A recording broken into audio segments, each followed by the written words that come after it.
고린도후서 9장 6절로부터 11절 말씀.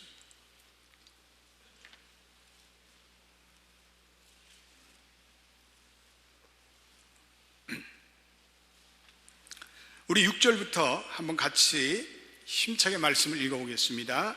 이것이 곧 적게 심는 자는 적게 거두고 많이 심는 자는 많이 거둔다 하는 말이로다. 각각 그 마음에 정한 대로 할 것이요 인색함을 억지로 하지 말지니 하나님은 즐겨내는 자를 사랑하시느니라. 하나님이 능히 모든 은혜를 너희에게 넘치게 하시나니 이는 너희로 모든 일에 항상 모든 것이 넉넉하여 모든 착한 일을 넘치게 하게 하려 하심이라.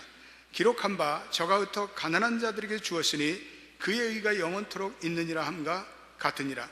심는 자에게 씨와 먹을 양식을 주시는 이가 너희 심을 것을 주사 풍성하게 하시고 너희 의의 열매를 더하게 하시리니 너희가 모든 일에 부여하여 너그럽게 연보를 함은 저희로 우리로 말미암아 하나님께 감사하게 하는 것이라. 아멘.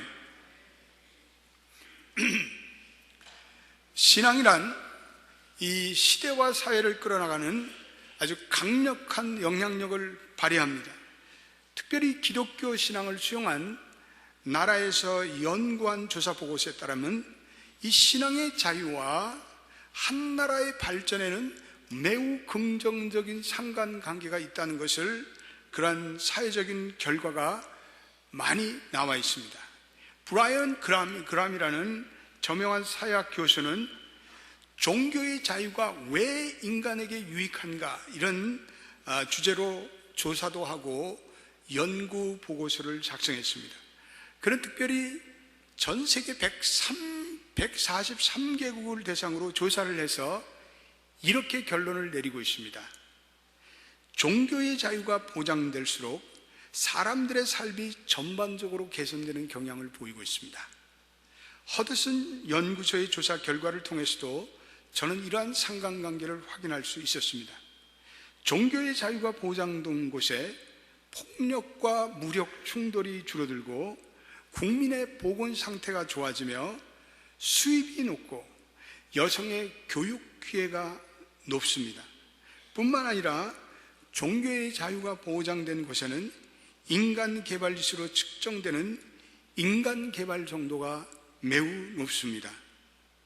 특히 기독교 신앙이 전파되는 곳에는 사회가 안정되고 민주주의가 굳건해지며 국민들의 소득이 높아지고 그 삶의 질이 향상되고 나누고 베푸는 재분배의 사회 시스템이 잘 발전된다고 그는 덧붙이고 있습니다.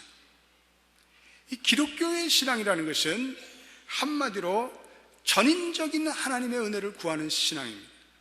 기독교 신앙은 우리가 단순히 예수 믿고 영원히 구원받고 천국 가는 평면적인 은혜만 뜻하는 것이 아니라 우리의 신앙이 우리의 모든 삶의 영역에 흘러가서 거기에 변화가 찾아오고 거기에 하나님의 복이 임재한다는 것을 우리는 알아야 합니다.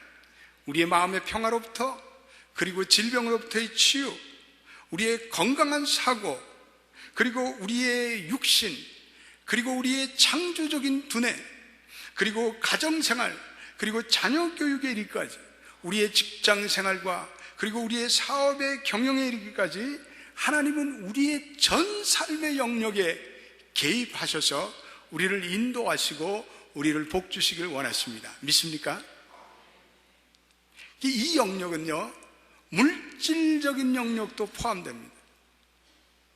창세기 26장에 보면 아브라함의 아들 이삭 때 하나님의 약속의 땅인 가나안도 흉년이 아주 매우 심한 흉년이 들었습니다. 그러나 하나님의 백성인 그 이삭이 그 어려운 가운데도 그 땅에 농사를 지었습니다.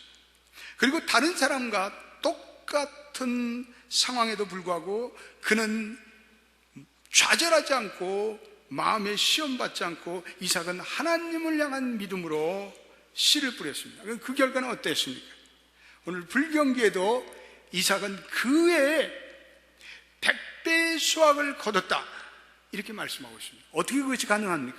그것은 하나님께서 이삭에게 은혜를 주셨기 때문입니다. 이삭이 근면했겠죠. 이삭이 아이디어가 좋았겠죠. 그러나 그것을 뛰어넘어서 오늘 창세기 26장 12절에는 이삭의 그 형통의 축복은 하나님께서, 여호와 하나님께서 복을 주셨다, 그 때문이라고 오늘 밝히고 있습니다. 26장 12절 말씀 한번 같이 읽어보겠습니다. 시작.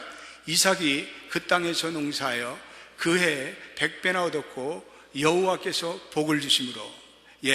거기에 구체적으로 그 해라는 것은, 바로 the year라는 것은 바로 그 땅에 심각한 그런 흉년이 들은 그 해에 오히려 하나님께서 복을 주셔서 100배의 수확을 얻게 하셨다.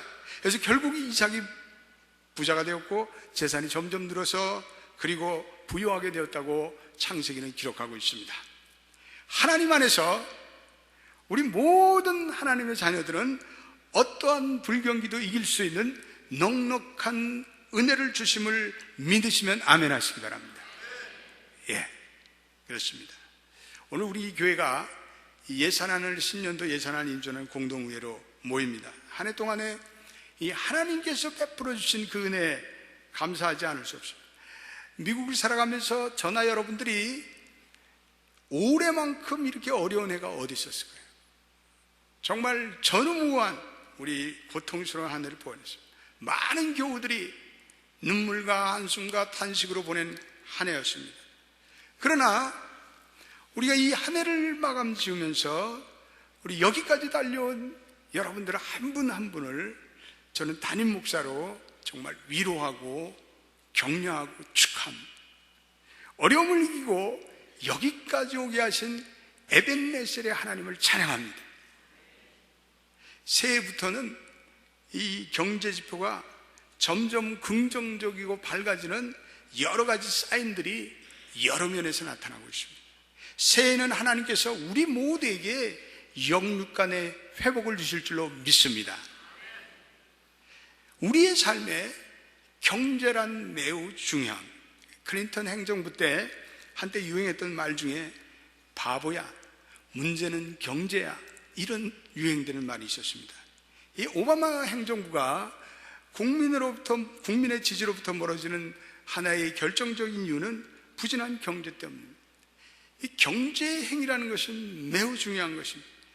경제는 이 땅을 살아가는데 없어서는 안 될 중요한 우리의 자원이자 행위입니다. 재정이 있어야 선한 일을 할 수 있죠. 재정이 뒷받침돼야 이 교회 건축도 하고 우리 선교도 하고 구제도 할 수 있습니다. 돈 자체라는 것은 결코 나쁜 것이 아닙니다. 이 돈이라는 것은 중립적인 가치의 성격을 띠고 있습니다.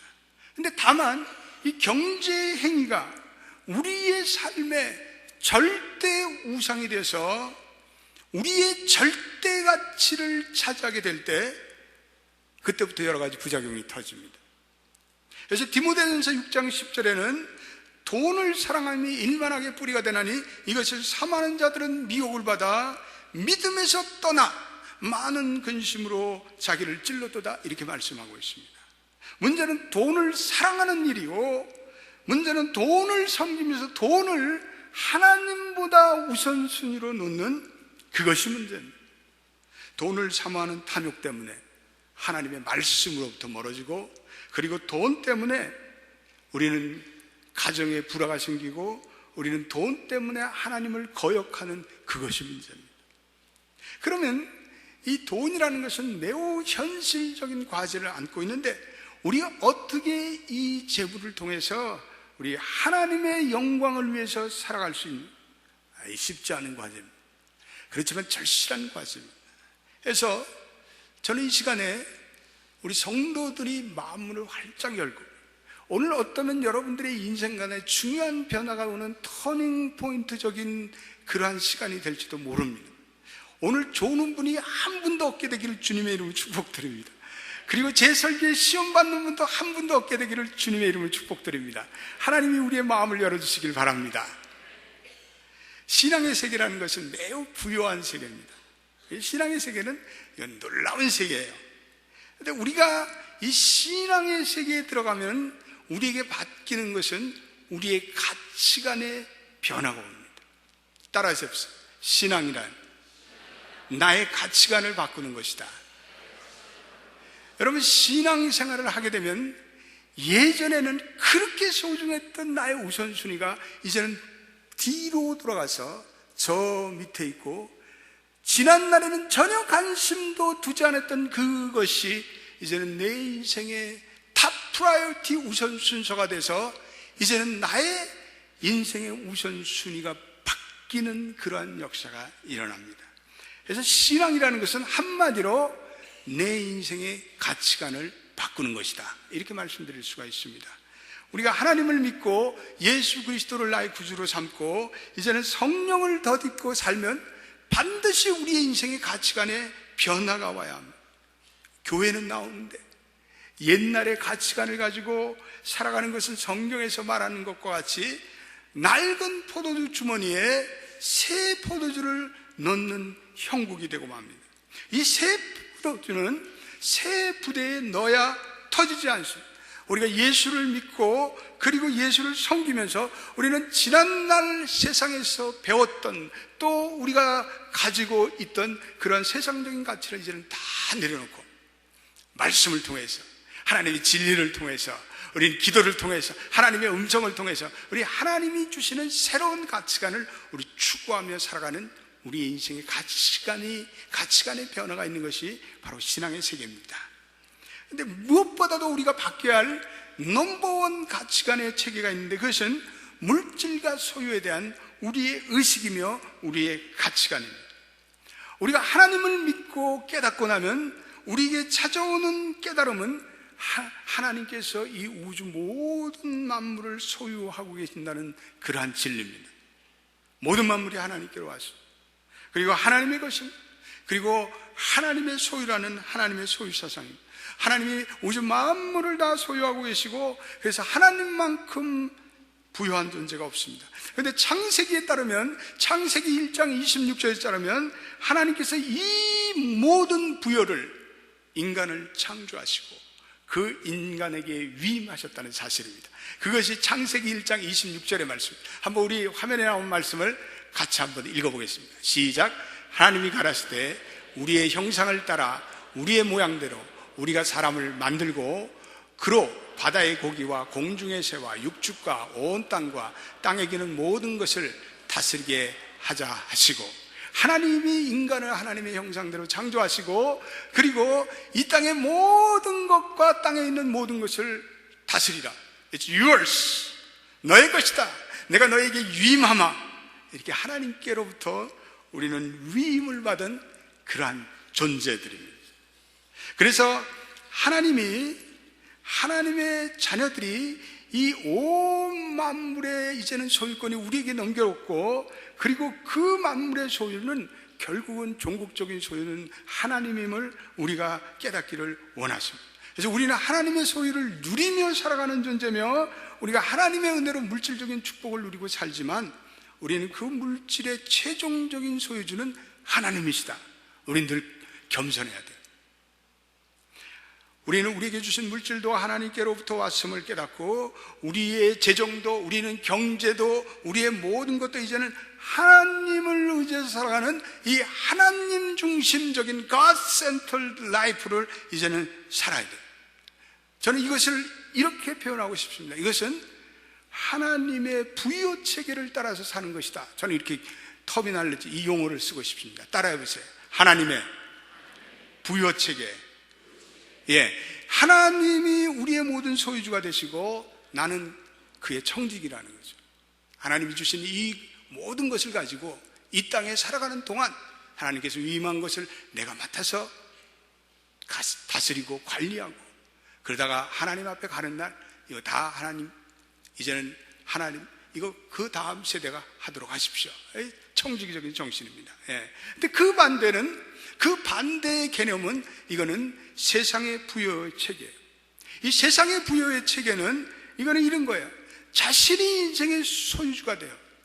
그래서 그 자신이 가진 소유에 계속해서 집착해요.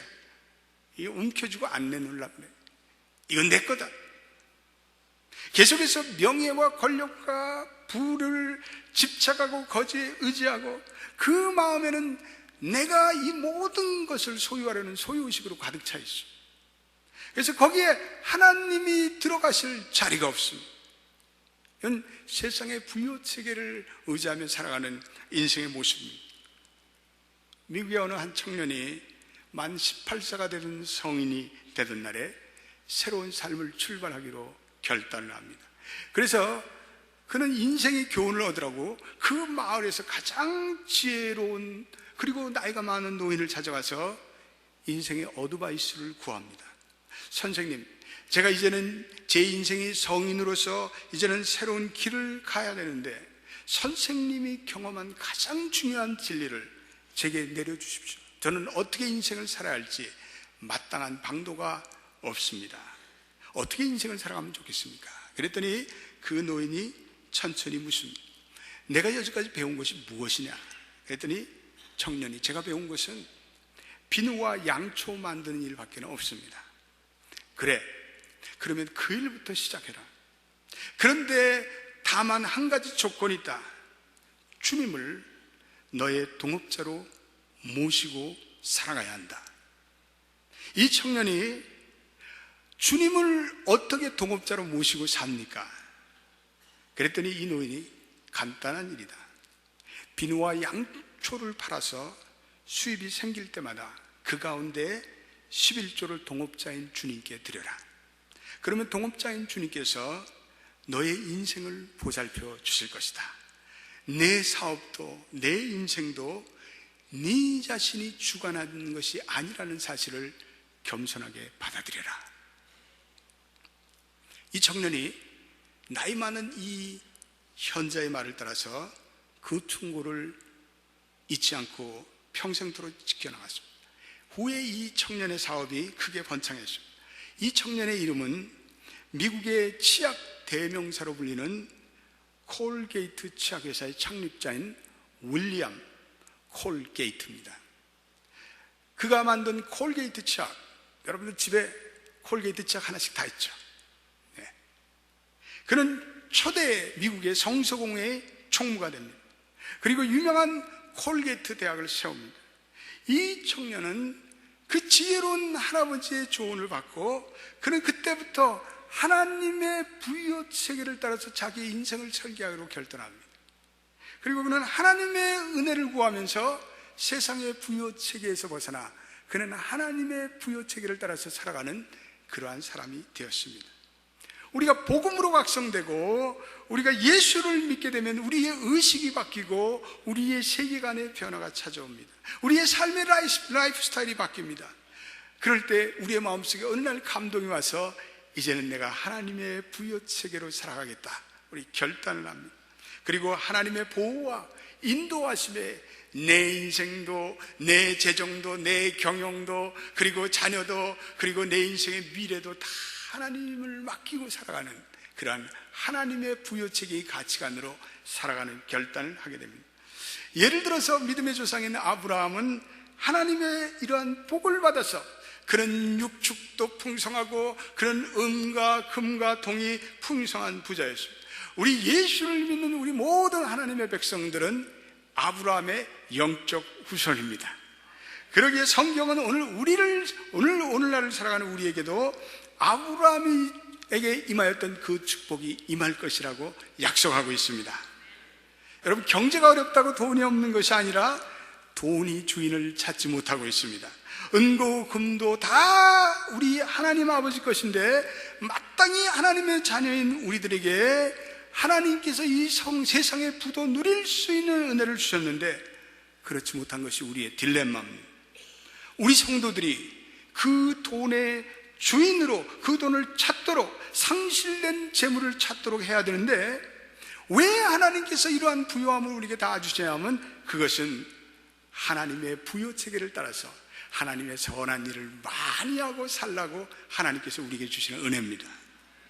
성경 말씀에 언제든지 이 풍성함과 그리고 부요함은 항상 이렇게 하나님의 나라를 위해서 드리고 헌신하고 나누는 베푸는 그런 곳에 이 하나님의 풍성과 부요가 나타납니다. 저는 어느 간증집에서 한국의 황호연 사장의 그 간증을 읽게 되었습니다. 집안이 너무 가난했던 그는 충북 공주에서 상경하여 이 종이 관련 지업사에 취직해 인생의 첫 발을 내딛었습니다. 그래서 을지로 우가에서 22살 때 자기 사업을 시작했습니다. 주로 특수인재 사업을 했습니다. 그런데 이 사업이 잘 되다가 어느 날 공장 직원이 이 프레스에 손가락 4개가 잘라져 버렸습니다. 그래서 사내 보상금이 적지 않게 지출되었습니다. 그런데 계속해서 다음 해에 안 좋은 일들이 터졌습니다. 한 해는 종업원의 손목이 잘려지는 대형 사고가 나서 아주 큰 보상금을 지불하기에 정신이 없었습니다. 힘이 들고 낙심이 되었습니다.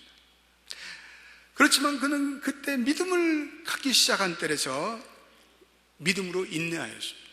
그런데 점점 기술이 발전되며 일감도 꾸준하였습니다. 그런데 공장을 원효로로 이사했는데 어느 날 그 공장에 불이 나서 원효로 공장 전체가 전소가 되어 버리고 말았습니다. 상경한 지 15년 동안 뼈 빠지게 이룬 그 자기의 재산이 하루아침에 재가 돼서 날아가 버렸습니다. 그는 너무나도 낙심되었습니다. 그리고 시리에 찬 그러한 시간을 보내다가 어느 날 내가 하나님께 매달려야 되겠다고 하나님께 나아갔습니다. 사흘 동안은 금식 기도를 하면서 하나님의 뜻을 기다렸습니다. 그런데 마지막 날에 하나님의 이런 음성을 그는 깨달았습니다. 복을 주시는 이도 하나님이시오, 거두어 가신 이도 하나님이시다. 이런 진리를 황호연 사장이 깨닫게 되었습니다. 그래서 그때부터 자기의 인생의 가치관을 송두리째 바꾸는 레디컬한 커미트먼트를 합니다. 단호한 결단을 하는데 이제는 나는 세상의 소유체계를 버리고 나는 하나님의 부여체계로 살아가겠다, 이런 결단을 합니다.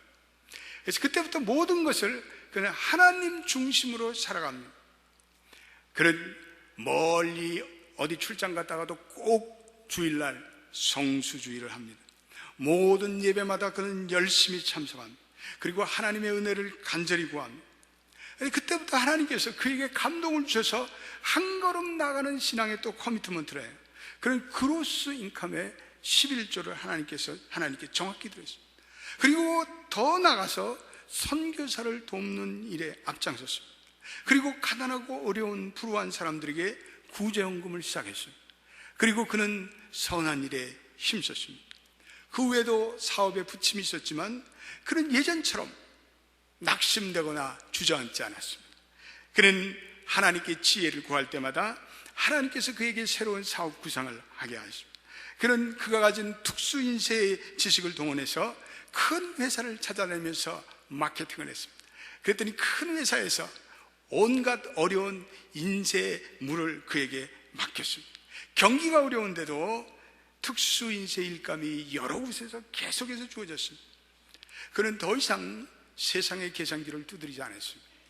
그리고 그는 온전히 하나님의 부여의 체계로 하나님의 계산기를 두드리며 살아갔습니다. 오늘 우리 주신 말씀의 하이라이트는 고린도후서 9장 8절의 말씀입니다. 우리 한번 이 말씀 화면에 나올 텐데 같이 한번 읽어보겠습니다. 같이 읽어보겠습니다. 시작. 하나님의 능히 모든 은혜를 너희에게 넘치게 하시나니 이는 너희로 모든 일에 항상 모든 것이 넉넉하여 모든 착한 일을 넘치게 하게 하려 하심이라. 이 8절의 말씀은 하나님이 능히 모든 은혜를 너희에게 넘치게 하사, 근데 여기에 나타나는 하나님이 능히 모든 은혜를 너희에게 넘치게 하사, 이 은혜는요 구체적으로 물질의 은혜를 얘기합니다. 재정에 하나님께서 은혜를 내리셨다는 것입니다. 왜냐하면 그 마지막 말이 모든 것이 넉넉하여 모든 착한 일을 넘치게 하려는, 착한 일 하는데 빈손으로 하는가? 하나님이 이 주신 모든 은혜, 이 특별히 재정적인 은혜가 하나님께 주어져서 하나님의 모든 착한 일을 넘치게 한다고 이 바울이 오늘 본문에 말씀하고 있습니다. 하나님은 우리의 재정적인 일도 축복을 충분히 주실 수 있습니다. 우리가 이 하나님의 은혜를 받을 수 있다면 우리는 모든 쓸 것이 언제나 넉넉하게 있어서, 그리고 하나님의 선한 일을 내가 원하는 대로 마음껏 할 수가 있게 됩니다. 하나님은 이러한 풍성함이 우리에게 가능할 뿐 아니라, 그리고 항상, 그리고 어떤 상황이나 어떤 환경 속에서도 주어질 수 있다고 말씀하고 있습니다.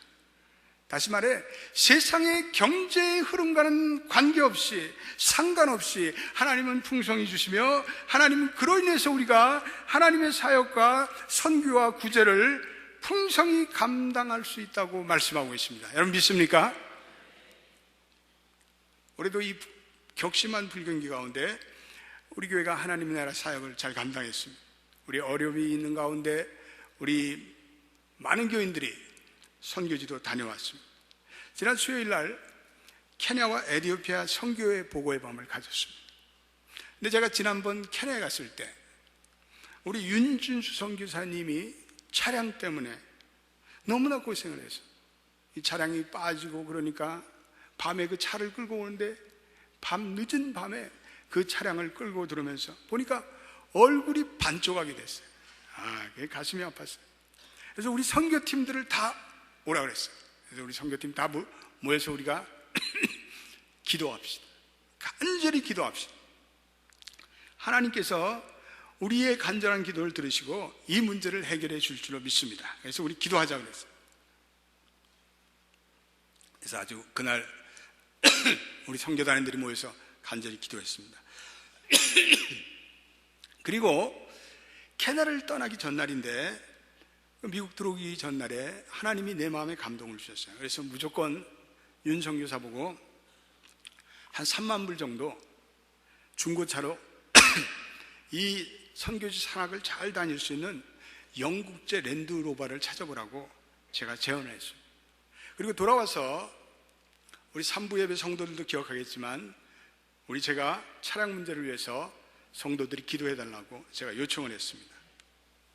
그랬더니 적지 않은 분들이 이 일을 위해서 그동안 헌금을 해줬습니다.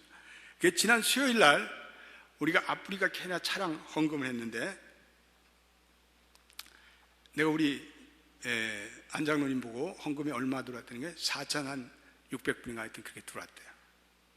나 그 숫자를 듣는 순간에 아주 심장이 멎는 것 같았습니다. 왜냐하면 그동안 많은 분들이, 여러분들이 해줬던 헌금과 그 돈을 딱 포함하니까 얼마가 들어왔게요? 3만 불이 약간 넘게 들어왔습니다. 할렐루야. 별로 감동도 없으시네요.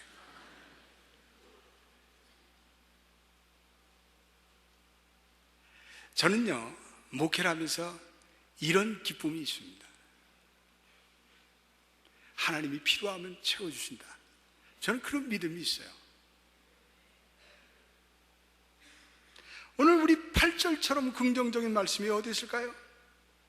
모든 것이 항상 넘치게, 너희로 모든 일이 모든 것이 넉넉하여 너희로 모든 착한 일을 넉넉하게 하려 하심이라. 이 말씀만큼 긍정적이고 이 말씀만큼 믿음에 담대한 표현이 어디 있어요? 오늘 이 말씀을 상고해 보면 이 말씀의 전반부에 우리가 그냥 지나치지 않아야 할 중요한 단어가 있는데, 그것은 능히 하시나니, God is able to make, 이렇게 되어 있어요. 이 말을 이용하는 것이 굉장히 중요해요. 여러분 착각하셔서는 안 돼요. 하나님이 이 모든 선한 일을 넉넉하게 하시는 것을 누구나에게 다 주시는 것이 아니에요. 풍성한 은혜가, 부요함의 은혜가 성도들에게 자동적으로 주어지는 것이 아니에요. 만일 이 성경의 은혜가 모든 사람들에게 자동적으로 주어진다면 예수 믿는 신자치고 가난한 사람이 어디 있고 물질적인 어려움을 겪는 사람이 어디 있겠어요? 근데 이 성경 구절이 말하는 바는 하나님께서는 우리에게 모든 은혜를 충분히 주실 수 있는 능력이 계신 분이라는 사실, 하나님이 우리로 하여금 항상 풍요의 삶을 살도록 하나님은 능히 하실 수 있다는 말씀이에요. 그리고 또 한 가지 중요한 것은 하나님은 성도들이 이 모든 일에 넉넉해져서 그리고 하나님 나라의 일을 넉넉하게 하시기를 원하는 것이, 이것이 하나님의 마음이고 이것이 하나님의 심정이라는 거예요. 그래서 성도 여러분들이 모든 쓸 일에 넉넉하게 되어서 온갖 선한 일을 풍성하게 할 수 있는 사람이 되기를 하나님 원하세요. 여러분 믿습니까? 근데 문제는 여기에 있어요. 왜 성경에는 이러한 놀라운 축복이 약속되었을까? 진정으로 성도들에게 이러한 풍요로운 삶을 원하신다면 왜 우리의 삶은, 우리의 현실은 그렇지 못하는 거예요? 여기 딜레마가 있잖아요. 어떻게 오늘 이 말씀의 은혜가, 나를 향한 말씀의 은혜, 나에게 적용되는 말씀의 은혜, 내 삶의 레마의 말씀이 될 수 있습니까? 그런데 오늘 바울이 거기에 대한 해답을 고린도전서 9장 6절과 10절에 주고 있습니다. 여러분 거기다 다 줄쳐놓으시고요, 오늘 아주 귀한 말씀 6절 말씀을 한 번 더 읽어보도록 하겠습니다. 시작. 이것이 곧 적게 심는 자는 적게 거두고 많이 심는 자는 많이 거둔다 하는 말이로다. 오늘 바울이 이 말씀을 하나님이 드리는 헌금이라는 그러한 맥락에서 농사 얘기를 하고 있어요. 왜 바울이 농사 얘기를 하필 하고 있을까? 오늘 본문의 말씀이 분명히 가르치는 것은 우리가 그런 하나님의 축복의 열매를 거두려면 축복의 씨앗을 심으라, 이런 말씀이에요. 하나님께서는 하나님을 위해서가 아니라 우리 자신의 유익을 위해서 우리가 이 씨앗을 심기를 원하세요. 하나님은 우리의 재물이 필요 없으세요. 하나님은 이 세상의 만물의 주인이셔요. 하나님은 은도 하나님의 것이고 금도 하나님의 것이에요. 세상의 모든 것이 하나님의 것이에요. 그런데 하나님께서 이 이야기를 하시는 것은 하나님이 우리 성도들의 행복과, 그리고 하나님이 우리 성도들이 하나님 나라를 위해서 풍성하게 할 수 있는 자원을 위해서 너희들이 심으라, 이렇게 말씀하고 있어요. 하나님께서는 우리가 심는 씨앗만을 100배, 60배, 30배 열매 맺도록 해주세요. 세상의 부여체계라는 것은 이거 돈이 떨어지지 않도록 이 돈을 꽉 잡고 있어야 된다. 돈을 꼭 붙들고 있어라. 돈을 놓치면 너는 죽는다. 이렇게 우리 세상의 부여체계는 가르치고 있어요. 그러나 하나님의 부여체계는 그 반대예요. 죽어라, 베풀어라, 주는 자가 복이 있도다, 나누고 베풀어라. 하나님의 이 부여체계는, 돈이라는 것은 하나님이 우리에게 수확을 주실 수 있도록 계속해서 심는 씨앗이 되어야 된다, 이렇게 말씀하고 있어요. 이 농사일을 하는데 씨앗이 심어지기까지는 아무런 가치가 없어요. 이 원리를 사도 바울이 재정에 얘기하면서 심고 거두는 하나님의 농사의 법칙이 너희들의 경영에, 너희들의 재정에, 너희들의 경쟁에도 똑같이 적용된다, 이렇게 말씀하는 거예요.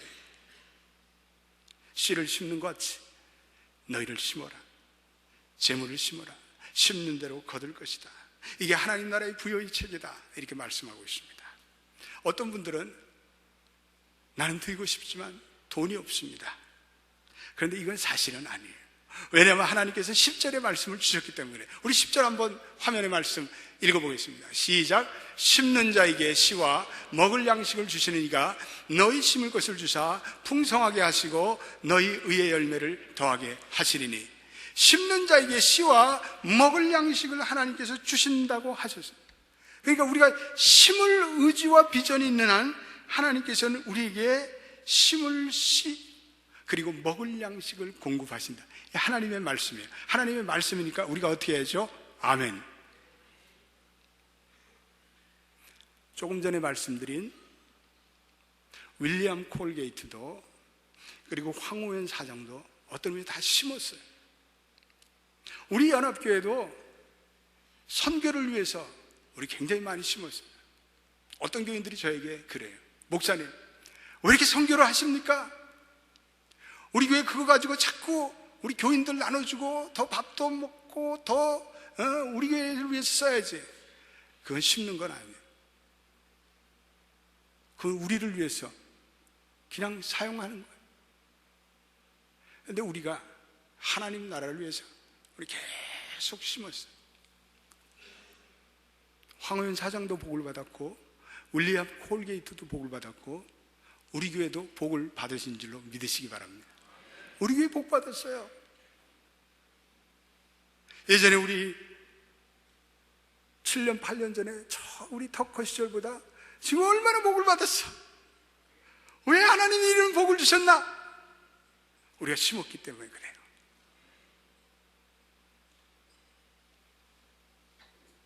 이 심음의 신비, 우리 놀라운 거예요.